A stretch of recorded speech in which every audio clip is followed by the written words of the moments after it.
Bismillahirrahmanirrahim. Assalamualaikum warahmatullahi wabarakatuh. Saya Siti Nur Aisyah binti Muhammad Ibrahim 19 BI 01004. Bismillahirrahmanirrahim. Nama saya Nurhidah binti Azizan, nombor matrik 19 BI 01008. Saya Alfiana binti Nasron, nombor matrik 19 BI 01052.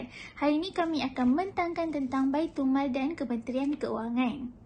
Itu Baitul-Mal. Baitul-Mal adalah rumah harta. Dari segi istilah, rumah untuk menyimpan satu harta dan untuk diagihkan kepada orang-orang Islam yang tidak berkemampuan.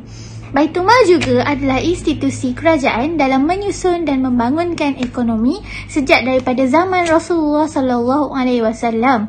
Ianya perantara bukan bank. Dapat 3 konsep Baitul-Mal. Yang pertama adalah amanah, kedua adalah institusi keuangan dan yang ketiga adalah penghematan perbelanjaan. Apakah itu konsep amanah? Amanah ialah harta Allah dan umat Islam yang dibelanjakan untuk hal ehwal kebajikan orang Islam dan orang yang menjaganya perlulah menjadi seorang yang amanah. Konsep kedua adalah institusi keuangan, di mana mereka menekankan tentang pengharaman riba. Pada zaman Khalifah Islam dulu, mereka telah meletakkan beberapa konsep supaya terpelihara. Antara konsepnya ialah diterima dengan baik, dibeli dengan baik dan bebas daripada sebarang kesalahan. Konsep ketiga adalah penghematan perbelanjaan yang menjadi amalan masyarakat Islam sejak daripada dahulu lagi. Seterusnya, mari kita lihat peruntukan Undang-Undang Baitul-Mal. Seksyen 81, Kurungan 1, Enakmen Pentadbiran Agama Islam ada menjelaskan tentang penubuhan kumpulan wang Baitul-Mal Negeri Selangor. Manakala, Seksyen 81, Kurungan 3 ada menyatakan harta Islam menjadi hak majlis untuk mentadbir. Bidang kuasa Baitul-Mal ada diterangkan dalam Perkara 97 Kurungan 3 Perlembagaan Persekutuan yang berbunyi apa-apa zakat, fitrah, Baitul-Mal dan hasil agama Islam mesti dimasukkan dalam kumpulan wang berasingan. Baitul-Mal merupakan salah satu daripada kumpulan wang majlis yang menjadi bidang kuasa majlis untuk mentadbirnya. Seterusnya, kita akan pergi kepada peranan Kementerian Keuangan. Okey, apa itu Kementerian Keuangan Malaysia? Okey, maksud kepada Kementerian Keuangan Malaysia ni adalah sebuah kementerian yang bertujuan untuk mengurus pendapatan negara Malaysia dan pertumbuhan ekonomi serta pembahagian kekayaan negara yang saksama antara rakyat. Di bawah dia ni, dia terdapat banyak unit seperti Jabatan Akauntan Negara. Lepas tu dia ni merupakan, kiranya dia ni adalah Perbendaharaan Negara Malaysia. Seterusnya kita pergi kepada peruntukan dalam perlembagaan persekutuan bagi Kementerian Keuangan ni serta punca kuasa dan akta yang diguna pakai. Okey, dalam perlembagaan persekutuan, perkara 100 adalah terpakai bagi Kementerian Keuangan ni. Kita boleh rujuk dalam perkara 100 tersebut. Seterusnya kita pergi kepada Seksyen 6 dan Seksyen 13 Akta Prosedur Kewangan 1957. Akta ni adalah terpakai yang mana dalam akta ni dia membenarkan Kementerian Keuangan mengeluarkan sejumlah wang seperti yang diluluskan oleh Parlimen daripada kumpulan wang disatukan. Wang disatukan ni adalah satu instrumen di bawah Kementerian Keuangan. Okey, seterusnya kita lihat kepada peranan Baitul-Mal. Kita fokuskan kepada dari sudut ekonomi dahulu. Yang pertamanya adalah Baitul-Mal dan bagaimana ia patut berperanan dalam ekonomi moden, dan yang kedua adalah peranan pembiayaan Baitul-Mal dalam pembangunan ekonomi. Okey, kita tengok peranan Baitul-Mal dari sudut ekonomi. Yang pertama iaitu Baitul-Mal dan bagaimana ia patut berperanan dalam ekonomi moden. Okey, yang pertamanya dalam peranan ini iaitu kedudukan sektor Baitul-Mal dan sektor swasta dalam sesebuah ekonomi. Islam ni dia telah diutuskan oleh Allah untuk membentuk kepribadian manusia yang sempurna dan menyusun masyarakat agar keharmonian dan kesejahteraan ini tercapai. Okey, mengikut fitrah kemanusiaan, manusia, ciptaan Allah ini bukan sahaja untuk memiliki sifat makhluk individu, bahkan ia juga memiliki sifat makhluk sosial. Okey, selain itu, daripada aspek lain, manusia ni dia memiliki kecenderungan untuk menjamin kepentingan dirinya agar sentiasa terpelihara. Kepentingan atau menyayangi diri sendiri adalah sifat semula jadi yang terdapat dalam diri manusia. Islam tidak sesekali menghapuskan sesuatu yang tersedia ada dalam diri manusia. Islam hanya cuba untuk menyempurnakan sifat ini dengan mengimbangkan keharmonian kepentingan individu dan kemaslahatan masyarakat. Tugas utama sesebuah pemerintah dalam Islam adalah untuk menjamin kebajikan sosial dalam semua lapisan rakyat. Ini tercapai. Ibnu Taimiyah berpandangan pencapaian kebajikan sosial dalam sesebuah negara akan merapatkan pertalian di antara pemerintah dan rakyat. Keadaan sedemikian sangat perlu untuk menjamin kestabilan politik dan sosial agar tercapai. Ia juga akan dapat meneruskan usaha pemerintah dalam pembangunan negara. Di samping itu, sektor-sektor swasta yang merangkumi sektor isi rumah dan sektor firma juga turut sama berperanan dalam membangunkan negara dalam kesemua aspek termasuklah akhlak dan juga kemajuan ekonomi. Sesuai dengan kehormatan dan keyakinan Islam terhadap kedudukan individu, sektor swasta dalam pemerintah Islam adalah rakan kongsi yang akan menentu bersama memaju negara. Bahkan dalam Islam ni, sesuai dengan fitrah penyusunan negara, sektor swasta seharusnya mempelopori usaha ke arah memajukan negara. Dengan ini kita boleh lihat bahawa sektor Baitul Mal ni dan sektor swasta ni adalah penting untuk memajukan sesebuah ekonomi. Yang keduanya adalah metodologi pelibatan Baitul Mal dalam makroekonomi negara. Struktur pelibatan Baitul Mal pada masa kini dalam urusan ekonomi adalah pada umumnya melalui polisi fiskal dan polisi kewangan. Dalam polisi fiskal ni dia terdapat dua, iaitu pembelanjaan negara dan juga sistem pengurusan hasil negara. Pembelanjaan negara adalah satu amanah. Ia tidak boleh dibelanjakan untuk kepentingan peribadi pemerintah. Ia hendaklah dibelanjakan untuk keperluan dan kebajikan rakyat.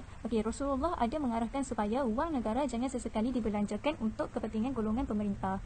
Pembelanjaan negara dapat berperanan dalam mempengaruhi peruntukan dan pengagihan sumber ekonomi. Ia juga dapat mempengaruhi usaha negara dalam menstabilkan keadaan paras harga dan guna tenaga dalam sesuatu masa. Peranan ekonomi ini akan membawa natijah yang positif kepada negara jika wang negara dibelanja dengan baik. Keperluan untuk membiayai tanggungjawab negara sebagai fungsi tetap dia diperlukan sama ada sesebuah negara itu maju ataupun mundur daripada status kedudukan ekonominya. Ia adalah prasyarat untuk negara yang tersusun. Metodologi yang kedua adalah fungsi pembelanjaan Baitul Mal yang dirujuk daripada semangat syariah atas dasar ijtihad dan keperluan semasa dan tempat. Fungsi pembelanjaan Baitul Mal ini perlu disediakan hasil daripada ijtihad terhadap keperluan setempat dan semasa.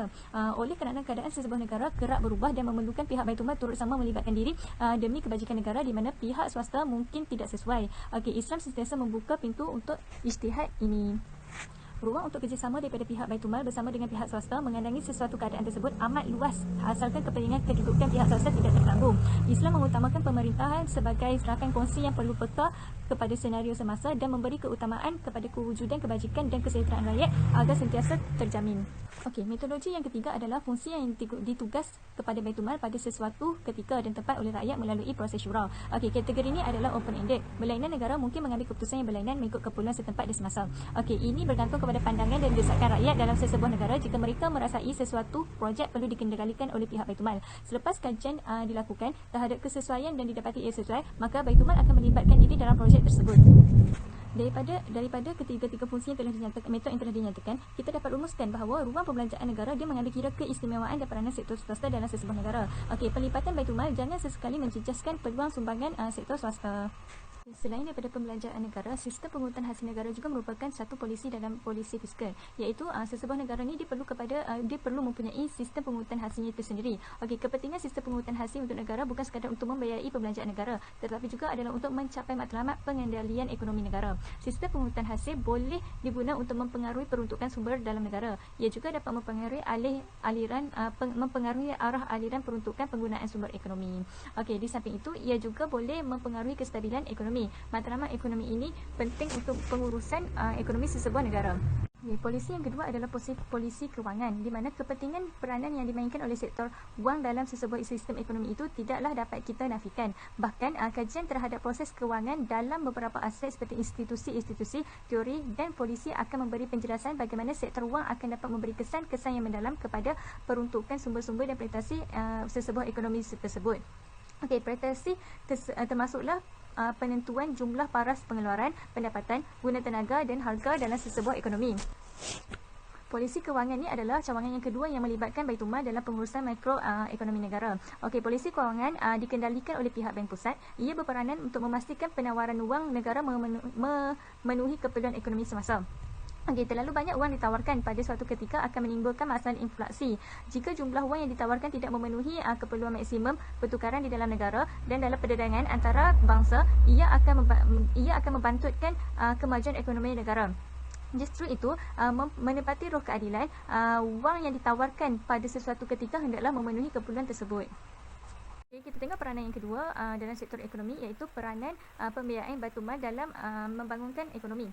Okey, Baitul Mal ni dia telah membuat beberapa pembiayaan. Yang pertama ialah pembiayaan mikro kredit Qadhu Hasan dan Ar-Rahnu, iaitu satu daripada peranan pembiayaan Baitul Mal yang pasti boleh meningkatkan taraf hidup masyarakat Islam yang tersepit. Okey, sama ada di bandar ataupun di luar bandar, ialah pembiayaan mikro kredit, di mana secara lazimnya jumlah sistem mikro kredit ini tidak melebihi daripada 10,000 dan ditumpukan kepada perniagaan yang tidak berinterestkan modal. Okey, pembiayaan mikro kredit ini boleh dimasukkan di bawah asnaf fisabilillah, di mana Baitul Mal wilayah persekutuan dia telah membagikan asnaf fisabilillah ni kepada dua. Yang pertama adalah pihak yang berjuang menegakkan agama Allah, dan kedua adalah pihak yang menjalankan kegiatan untuk pembangunan umat Islam dalam semua hal, termasuklah dakwah sepenuh masa atau kebanyakan masa. Okay, konsep Qadhu Hasan iaitu pinjaman tanpa tambahan awal, di mana apabila peserta menerima kemudahan ini, ia wajib mengembalikan wang pinjaman pada masa-masa yang telah ditetapkan. Okey, sistem kutipan harus difikirkan oleh pihak Baitul Mal dengan cara mewujudkan mekanisme sendiri.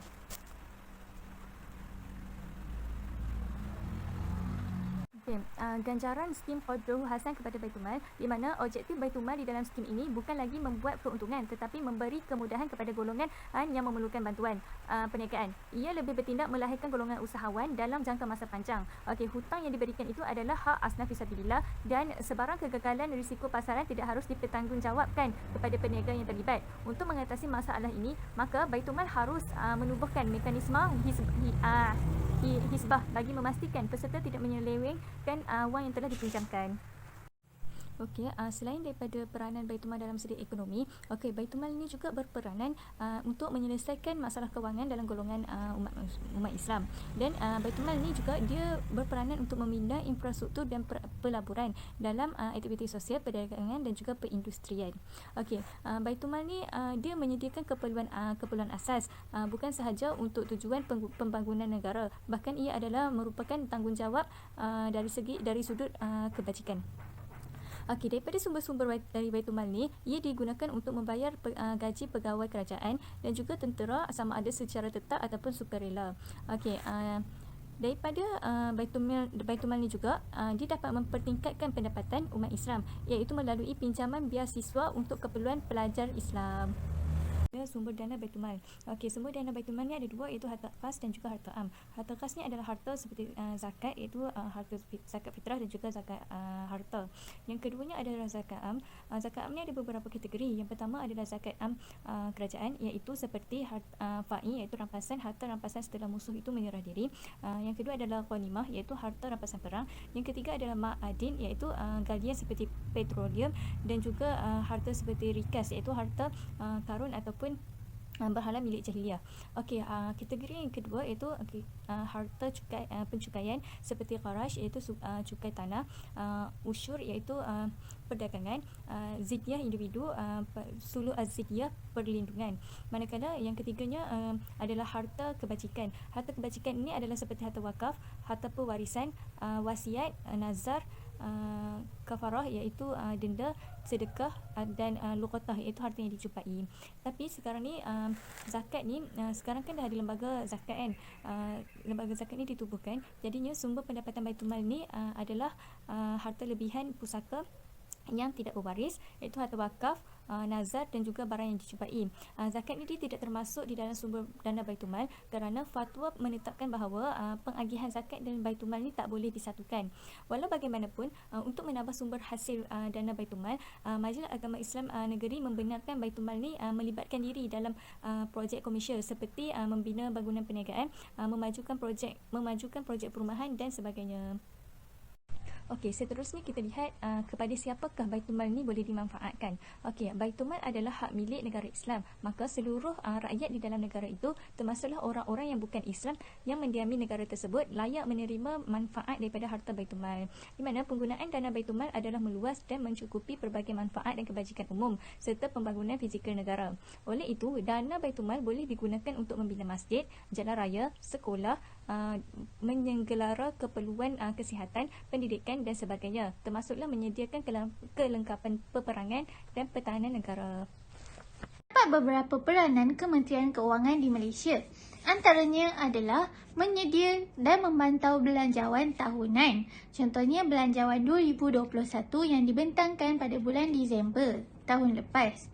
Yang kedua adalah menerima dan memantau aduan terhadap perbendaharaan. Sebarang masalah yang dihadapi oleh perbendaharaan akan dipantau oleh Kementerian Keuangan. Yang ketiga adalah menggubal dan tadbir dasar-dasar berkaitan dengan perolehan kerajaan. Yang keempat, memantau pengurusan keuangan kementerian, contohnya Kementerian Belia dan Sukan, Kementerian Kesihatan, Perdagangan dan Perumahan dan yang lain-lain lagi. Jabatan dan badan-badan berkanun. Seterusnya adalah menambah dan menyusun semula syarikat-syarikat Kementerian Keuangan yang diperbadankan. Dan yang terakhir adalah menggubal dan melaksanakan dasar fiskal kewangan ekonomi bagi meningkatkan pengagihan sumber kewangan dilaksanakan dengan cekap dan berkesan. Seterusnya, dari manakah Kementerian Keuangan mendapat sumber dana kerajaan? Yang pertama adalah melalui cukai perkhidmatan orang awam. Jika kita membeli barang akan mempunyai cukai. Cukai itu yang akan disalurkan. Seterusnya adalah cukai pendapatan, cukai daripada syarikat, melalui pembekal atau kontraktor, kos penggunaan barangan tempatan. Terdapat dua kategori perolehan iaitu perkhidmatan dan kerja. Jika perkhidmatan, ia mempunyai bukan perunding dan perunding. Bukan perunding maksudnya pengendalian kursus latihan. Wang-wang yang diperoleh akan disumbangkan kepada dana kerajaan. Seterusnya adalah perunding, iaitu perkhidmatan kepakaran dan projek pembangunan fizikal. Jika perolehan melalui kerja, ianya berkait dengan kerja pembinaan, contohnya seperti lampangan terbang dan tapak kawasan. Lain-lain sumber yang didapati adalah panja wang peruncit, pembelian terus, sebut harga ataupun tender daripada sektor pertanian, penggunaan kontrak jabatan lain, perkhidmatan luar negeri dan keluaran dalam negeri kasar. Kepada siapakah sumber dana ini bermanfaat? Okey, jika kita lihat kepada isu semasa COVID, kerajaan telah menubuhkan beberapa pakej rangsangan ekonomi yang diberikan kepada usahawan mikro dan individu-individu yang bekerja sendiri. Antara pakej rangsangan tersebut adalah bantuan sara hidup, bantuan prihatin nasional, bantuan awal persekolahan yang diberikan kepada pelajar-pelajar sekolah, skim MySalam, takaful percuma kepada individu golongan B40, iSINA, KWSP yang dikeluarkan oleh masyarakat yang terjejas akibat COVID. Bukan itu sahaja, sumber ini akan diberikan kepada masyarakat yang meminta bantuan kepada Jabatan Kebajikan Masyarakat dan orang-orang yang memerlukan. Okey, seterusnya kita lihat kepada isu dan cabaran. Yang pertamanya adalah isu bidang kuasa Baitul Mal adalah sempit. Di mana di Malaysia ni Baitul Mal bukanlah pembendaharaan negara dalam erti kata konsep yang sebenar. Di mana ia sebaliknya boleh disifatkan sebagai satu unit atau jabatan dalam pentadbiran Majlis Agama Islam di negeri-negeri. Okey, dalam realiti ini, ia hanya mempunyai bidang kuasa yang sangat kecil. Bukan sahaja tidak berfungsi sebagai pembendaharaan negara dan juga pembendaharaan negeri, malah ia juga tidak berfungsi sebagai pembendaharaan dalam Majlis Agama Islam itu sendiri. Okey, kita pergi pada isu yang kedua, iaitu adakah Baitul Mal di Malaysia ni mengikuti Baitul Mal zaman kegemilangan Islam. Okey, dekat Malaysia ni Baitul Mal dia bukan lagi berfungsi sebagai pembendaharaan negara ataupun pembendaharaan negeri, di mana pada zaman kegemilangan Islam dahulu, Baitul Mal ni adalah berfungsi sebagai pembendaharaan negara. Okey, dekat Malaysia ni ia hanyalah menjadi sebuah jabatan kecil di bawah Majlis Agama untuk mengendalikan pentadbiran sumber kewangan hasil daripada harta lebihan pusaka yang tidak berwaris, harta wakaf, nazar, barang cubaan dan beberapa sumber lain. Okey, pentadbiran kewangan pada zaman Rasulullah tu adalah yang terbaik, di mana semua hasil ni dihagihkan secara segera untuk memenuhi keperluan umat Islam dan pertahanan negara. Lepas tu kemudiannya pada zaman Khalifah Umar ni pembendaharaan ini terpaksa ditubuhkan untuk mentadbir urus kewangan yang makin bertambah akibat daripada perluasan wilayah takluk orang Islam. Okey, sumber kewangan Baitul Mal pada zaman tersebut adalah untuk membayar pencen kepada keluarga Rasulullah, elan pegawai-pegawai takbir, bekas-bekas tentera, orang-orang miskin, anak-anak yatim dan semua orang yang berada dalam kesusahan, sama ada orang-orang Islam ataupun bukan Islam. Okey, sistem pentadbiran Baitul Mal adalah satu sistem terulung di dunia. Institusi ini telah melambangkan bahawa negara Islam adalah sebuah negara kebajikan yang lebih luas dari pengertiannya daripada konsep welfare state di barat sekarang. Baitul Mal adalah sebuah institusi yang sentiasa menjaga kepentingan dan kebajikan umat Islam dan berprihatin terhadap setiap keperluan mereka. Okey.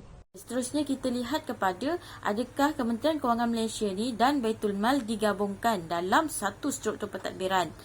Okey, sebelum tu kita lihat kepada dalam satu struktur pentadbiran negara, Baitul Mal ni adalah satu unit kecil sahaja yang terletak di bawah satu struktur kuasa perundangan negeri. Struktur badan pentadbiran ni terletak di bawah satu badan dikenali sebagai Majlis Agama Islam dan Adat Istiadat Melayu sahaja. Ia terpakai kepada orang Islam sahaja.